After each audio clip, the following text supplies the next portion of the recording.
Hello fox, कैसे हैं आप सब। आज हम पढ़ने वाले हैं क्लास 9 पॉलिटिकल साइंस का चैप्टर नंबर फर्स्ट, जिसका नाम है what is democracy, why democracy. कि डेमोक्रेसी क्यों है और क्या है। आगे बात समझ में? ओके, हाँ जी। सबसे पहले पढ़ते हैं कि डेमोक्रेसी कहते किसे हैं। तो डेमोक्रेसी क्या होता है? It is a form of government. ये एक गवर्नमेंट की तरह काम करता है। It is a form of government जो कि रूलर्स इलेक्टेड होते हैं, जिसमें पीपल्स के द्वारा। ये एक फॉर्म ऑफ गवर्नमेंट होती है जिसमें रूलर्स जो होते हैं वो पीपल्स के द्वारा इलेक्ट किए जाते हैं। ये पहला पॉइंट है। It is a form of government in which rulers are elected by the people. आगे बात समझ में? अब देखिए हुआ क्या था कि हम इसके पॉइंट्स इन फेवर भी लेकर के चलेंगे और उसके कॉन्ट्राडिक्ट भी लेकर के चलेंगे कि इसका कॉन्ट्राडिक्ट क्या हुआ था। तो डेमोक्रेसी किसे कहते हैं? कि form of government in which rulers are elected by the peoples. लेकिन हुआ क्या था कि जो आपके नेपाल के जो हेरिडिटरी किंग्स हुआ करते थे, आगे बात समझ में, जो नेपाल के जो हेरिडिटरी किंग्स हुआ करते थे वो ऑटोमेटिकली रूलर्स बन जाते थे। क्यों? क्योंकि वो एक नोबल फैमिली से बिलोंग करते थे। वो कहां से बिलोंग करते थे? एक नोबल फैमिली से बिलोंग करते थे। इसलिए उनको पीपल्स को इलेक्ट करने के लिए उन्हें राइट नहीं दिया जाता था पीपल्स को कि आप पीपल्स आप इलेक्ट करिए अपने रूलर्स को। नहीं, क्योंकि नेपाल के जो किंग्स वगैरह थे वो एक नोबल फैमिली से बिलोंग करते थे, तो वो ऑटोमेटिकली अपने आप ही रूलर नियुक्त हो जाते थे, रूलर बन जाते थे। अगला पॉइंट आता है कि डेमोक्रेसी किसे कहते हैं? कि जहां पे फाइनल डिसीजन मेकिंग पावर उसके हाथ में हो जिसको पीपल्स ने इलेक्ट किया है। यानी कि फाइनल डिसीजन मेकिंग पावर जो रेस्ट होनी चाहिए वो इलेक्टेड बाय द पीपल उसके हाथ में होनी चाहिए। लेकिन इसका कॉन्ट्राडिक्ट क्या था कि पाकिस्तान के जो प्रेसिडेंट थे, पाकिस्तान के जो प्रेसिडेंट थे मुशर्रफ, उन्होंने क्या किया था कि उन्होंने डिसीजन मेकिंग पावर किसको दे दी थी? आर्मी को। और आर्मी को जो ठीक लगा था उसने वो किया था। यहाँ के रूलर्स को कोई भी पावर नहीं दी गई थी। इसलिए इसका एक कॉन्ट्राडिक्ट पाकिस्तान में भी देखा गया इस पॉइंट का कि जो डिसीजन मेकिंग पावर थी वो आर्मी के हाथों जा चुकी थी। यहाँ पे रूलर्स के पावर नहीं थी। आगे बात समझ में? अगला आता है कि फ्री एंड फेयर इलेक्शंस होनी चाहिए। फ्री एंड फेयर इलेक्शंस में क्या था कि चाइना में फ्री एंड फेयर इलेक्शंस पहले समझते हैं। फ्री एंड फेयर इलेक्शंस क्या होता है? फ्री एंड फेयर इलेक्शंस वो इलेक्शंस होते हैं जहां पे आपको अधिकार है कि आप जिसे चाहो आप उसको वोट दे सकते हो।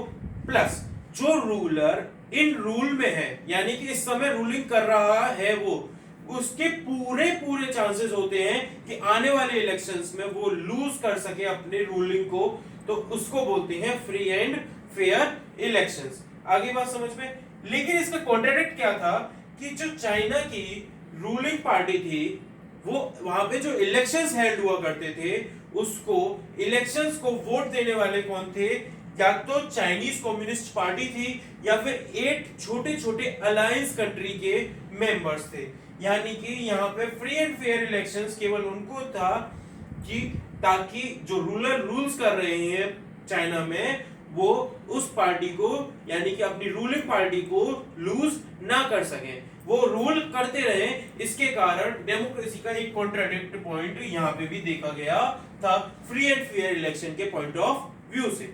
आगे बात समझ में? अगला आता है वन वोट वन वैल्यू। हर इंसान की एक वोट की एक वैल्यू होती है।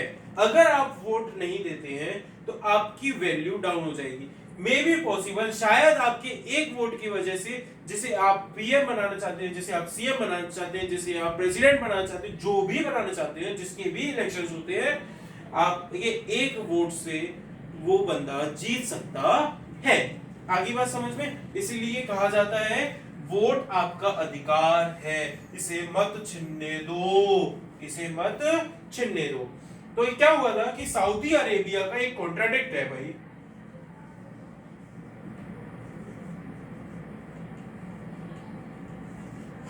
सऊदी अरेबिया में कहा गया है कि सऊदी अरेबिया के, एस्टोनिया के, ये कुछ कंट्रीज हैं ऐसी। यहाँ पे क्या होता था, यहाँ पे आपके कुछ एरियाज ऐसे थे जहां पे पीपल्स को बिल्कुल रोक टोक थी कि उनको वोट देने को अलाउ नहीं किया जाता था, उनसे नहीं अलाउ की थी, उनको परमिशन नहीं थी कि वो जाकर के वोट दे सके। आगे बात समझ में नहीं आ गई?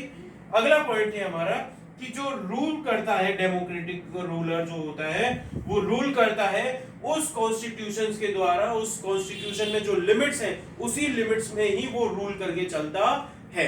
आगे बात समझ में? यानी कि वो उस रूल से आगे बढ़ करके नहीं चलता। इसका एक कॉन्ट्राडिक्ट देखा गया था जिम्बाब्वे में। जिम्बाब्वे में देखा गया था इसका एक कॉन्ट्राडिक्ट। जिम्बाब्वे में क्या हुआ था कि वहां के जो रूलर थे रॉबर्ट, उन्होंने क्या किया था, उन्होंने अपनी पावर्स का गलत फायदा उठाया और उन्होंने लॉ से ऊपर जाकर के अपनी इच्छाएं पूरी करना शुरू कर दिया था। यानी कि रूल किससे ऊपर? कॉन्स्टिट्यूशन, वहां का जो लॉ है, वहां का जो कानून है, उससे ऊपर जाकर के अपना कॉन्स्टिट्यूशन की सारी लिमिट्स, सारी की सारी वैल्यूज को खत्म करके उन्होंने रूलिंग जो करी वो कानून से ऊपर जाकर के रूलिंग करी, जिसकी वजह से यहाँ पे डेमोक्रेसी का एक कॉन्ट्राडिक्ट यहाँ पे भी देखने को मिला था। आगे बात समझ में नहीं आ गई? नहीं आई? अब देखिए यहाँ पे क्या होता है कि हम बात करते हैं अपने इंडिया की।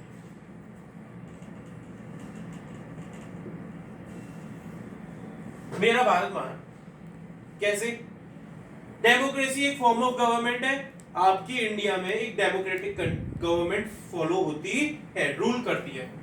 यहाँ पे रूलर्स जो होते हैं वो पीपल्स के द्वारा इलेक्ट किए जाते हैं। Very good. यहाँ पे डिसीजन मेकिंग पावर जो होती है वो रूलर्स के हाथ में होती है, जो उनको पीपल्स ने इलेक्ट किया है। Very good. यहाँ पे फ्री एंड फेयर इलेक्शंस होते हैं। जो पार्टी इन रूलिंग है उसको लूज करने के चांसेस भी पूरे होते हैं। Very good. यहाँ पे हर बंदे के पास एक वोट है और उस एक वोट की एक वैल्यू है। आगे बात समझ में? Very good. यहाँ पे जो रूलर्स होते हैं वो रूल करते हैं अपने कॉन्स्टिट्यूशन के दायरे में रहकर, इसलिए इंडिया को एक डेमोक्रेटिक कंट्री कहा जाता है। आगे बात समझ में नहीं आ गई? नहीं? ओके, चलिए हाँ जी, बढ़ते हैं अगले टॉपिक की तरफ जिसका नाम है वाई डेमोक्रेसी। डेमोक्रेसी क्यों? Y democracy. ओके, तो यहाँ पे मैंने पॉइंट्स इन फेवर भी लिख दिए और उसके पॉइंट्स इन अगेंस्ट भी लिख दिए कि क्यों हमें जरूरत है और क्यों हमें जरूरत नहीं है। आगे बात समझ में? चलिए पहले बात करते हैं कि क्यों जरूरत है।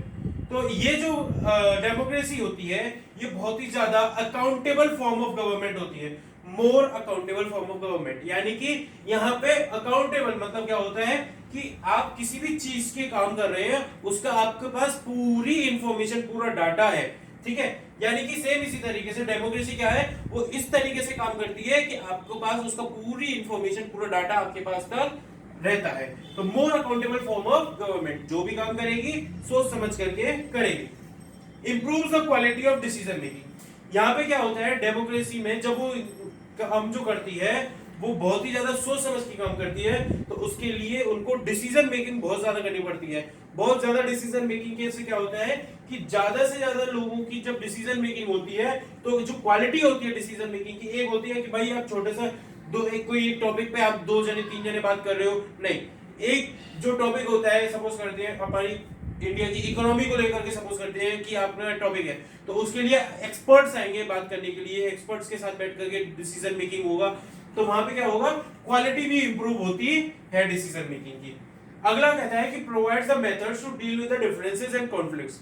अब क्या है कि यहाँ पे जो जो डिफरेंसेस होते हैं, आपने देखा होगा कास्ट के बीच में डिफरेंसेस होते हैं, कोई भी कॉन्फ्लिक्ट वगैरह होता है, तो उसमें मेथड प्रोवाइड करके चलता है कि कैसे उन डिफरेंसेस को हम डील करें, किस तरीके से हम उसको सुलझाएं डिफरेंसेस को, किस तरीके से वो जो विवाद हुए हैं, वो कॉन्फ्लिक्ट्स जो हो रहे हैं, उसको हम किस तरीके से सॉर्ट आउट करें या फिर सॉल्व आउट करें। ओके, अगला आता है कि डिग्निटी ऑफ सिटीजन को एनहांस करके चलता है, यानी कि इंसान की जो आपकी इमेज है, उसकी जो डिग्निटी है, उसको बढ़ा करके चलता है।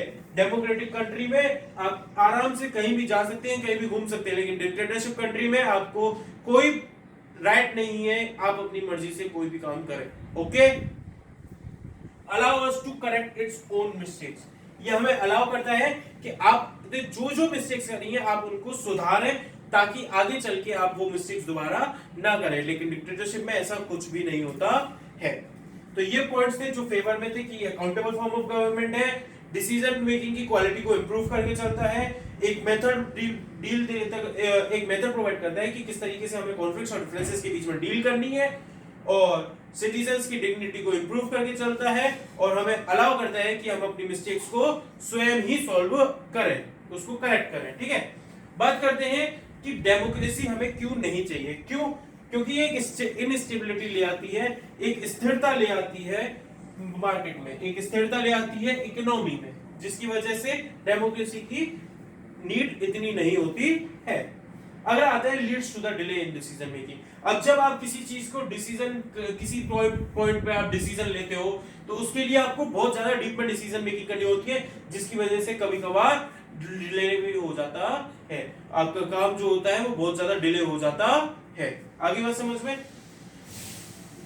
करप्शन, बहुत ज्यादा करप्शन होना डेमोक्रेसी को बेकार कर देता है। आगे बात समझ में, आपने देखा होगा आज के टाइम पे जब लॉकडाउन चल रहा है तो करप्शन बहुत ज्यादा हो रहा है, 10 रुपए की चीज 20 रुपए 25 रुपए में बिक रही है, खूब अच्छा खासा प्रॉफिट कमा रहे हैं शॉप रिटेलर शॉप वगैरह वाले, तो ये करप्शन ही है। आगे बात समझ में, ऑर्डिनल पीपल ये नहीं जानते कि उनके लिए क्या अच्छा है, तो ये डेमोक्रेसी का एक सबसे बुरा पॉइंट है कि जो आम आदमी है वो ये नहीं जानता कि मेरे लिए क्या चीज अच्छी है और मेरे लिए क्या चीज बुरी है, तो ये चीज एक बहुत ही ज्यादा ड्रॉबैक है डेमोक्रेसी के लिए। ठीक है, और अगला लास्ट पॉइंट कि यहाँ पे कोई भी मोरालिटी नहीं होती, यहाँ पे पॉलिटिकल कंपटीशन भी बहुत बेकार होता है, यहाँ पे कोई मोरालिटी बिल्कुल नहीं रहती है, बिल्कुल बेकार। आगे बात समझ में क्लास, ये पॉइंट्स थे फेवर में और पॉइंट्स थे अगेंस्ट में। इसी के साथ हमारा चैप्टर खत्म होता है। Thank you class, thank you so much.